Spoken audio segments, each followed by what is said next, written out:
For more on the Navy Yard shooting and the issue of mental illness, we're joined tonight by Fox News legal analyst, author of the brand new book out today, Fatal Tide, Lise Wheel, news director for the Tea Party News Network, Scottie Hughes, and co-host of The Five on Fox News, Juan Williams.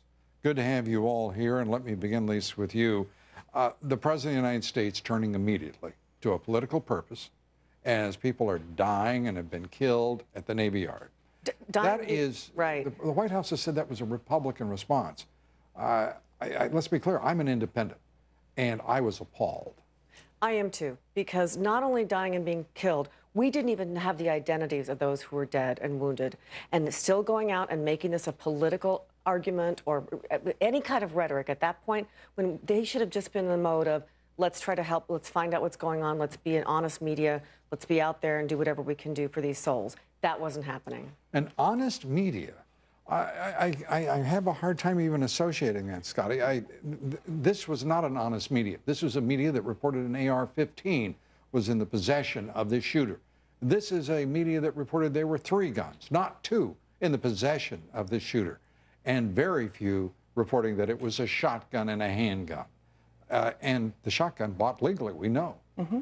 That's the one thing that I think the American people can't agree on, that an honest media is kind of an oxymoron. Outside of this network alone, many people can sit here and cast doubts on everything that was reported over the last 48 hours. And they were so quick to judge. And I think that's why you have people on the left, such as the Fonz, tweeting out, starting those digs at those that were supporting, that was sitting there and putting the digs at the people that are encouraging to keep our Second Amendment rights, because the media was encouraging them to do that. Juan, your thoughts? This was quite a display. Well, obviously, it was not a good day for American media. They had the wrong name at first. They had more than one shooter involved, and they had the wrong weapons, as you said.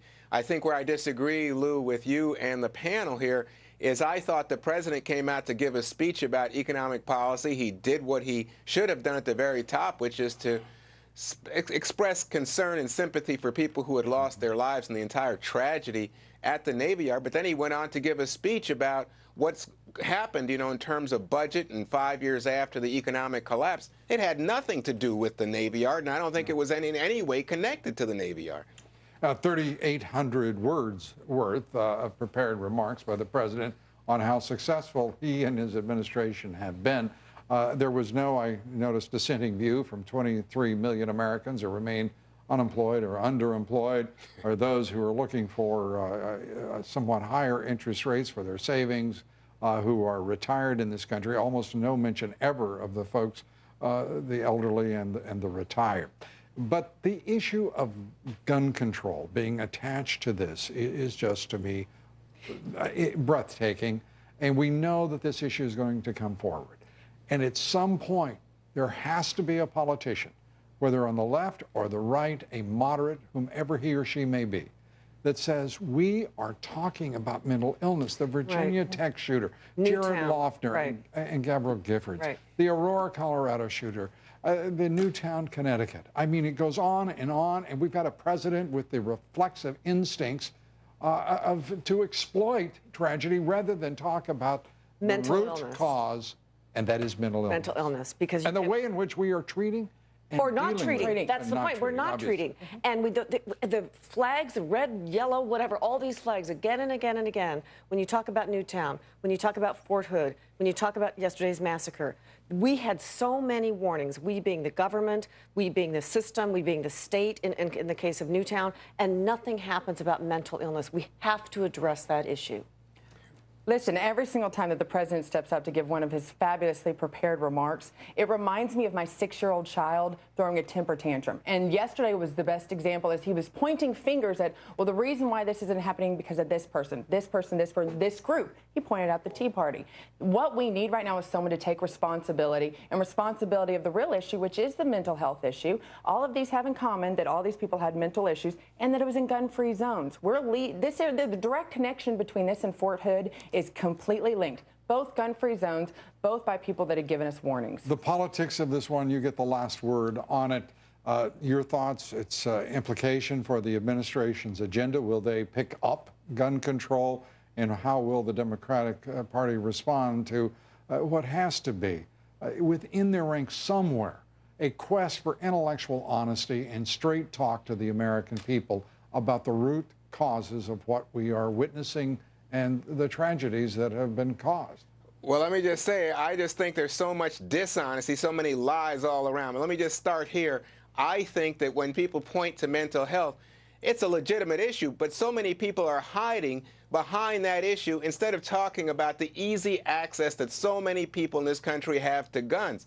I don't know if you noticed, but there are not that many massacres. They happen and they get lots of headlines. But day in and day out in my neighborhood, and I don't know about yours, there are people who commit drive-by shootings. There are people who hold people up with handguns and shotguns. It's madness. Those people aren't crazy. Those people are sane. They're criminals, and they get guns too easily. That's the problem. You just diagnosed something that I don't know that you really, or any of us can, with any great authority or confidence, and that is that they're sane. In Chicago, the president's hometown, the rate of murders in that city are appalling. And Correct. And by the way, that city has one of the toughest gun laws in the country. We have tough gun laws. But this is what I'm talking about, intellectual honesty, Juan. No, but Lou, this country has got experience with it. We know full well that the laws that have been passed are utterly ineffective. But Juan's point is well taken. We have tough laws here in the District of Columbia, Lou, but right across the river in Virginia, they do not. So people bring the guns. That's where this guy got his gun, in Virginia. And Juan's point is well taken in that they are criminally sane. They may be insane in our perspective, but when you get in the system, they're sane. And I'm wondering just what solace that provides anyone. Well, at least they can't get on. Yeah, right. Evil's going to commit evil. And all that this gun legislation does is going to take it out of the legal gun owners' hands to protect ourselves. That's all it does. That's all it's going to accomplish. Juan, how does it feel to get the last word? Well, it's not possible with these smart ladies. I tell you that, Lou. Juan Williams, thanks so much. Scottie, You're welcome. Hughes, Lee Sweell, thank you. Got it. Appreciate it.